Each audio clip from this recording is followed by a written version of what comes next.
नहीं बताना। एक सुनो, एक बच्ची जा रही थी जंगल में, भागी भागी वो गिर गई और वो रोने लगी। रोने लगी, रोने लगी। माँ कैसे रोई? उसने अपने भाई को आवाज दी। भाई भागा भागा आया, उसने कहा मेरी बहन। आगे वो गए, उन्होंने देखा एक घोड़ा जा रहा है। उन्होंने कहा चलो घोड़े पे बैठे, घोड़े पे बैठे। भाई तो बैठ गया, माँ डर गई। उन्होंने कहा यार घोड़ा नहीं, उतरे घोड़े से। आगे देखा एक रैबिट घास खा रहा है। एक रैबिट खाना खा रहा था। उधर उधर देखो, एक रैबिट खाना खा रहा था।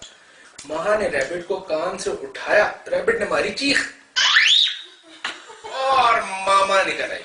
मामा ने हमारे सर पे क्या किया? मामा ने और कहा सारे टाइम में जाके सो जा, इधर सो जा। जब वो उठे तो उन्होंने पानी में हाथ डाला और एक फिश निकाली। उधर उधर फिश कैसी? हाँ। और जब एक बंदर आया तो बंदर ने अटैक किया। कैसे? और जनाब उन्होंने कहा चलो ये एक फ्रूट है, ये खाएं। वो खाया तो वो खट्टा नींबू था, खट्टा। गुड गर्ल, तालियां बजा, तालियां बजा, तालियां। Very good.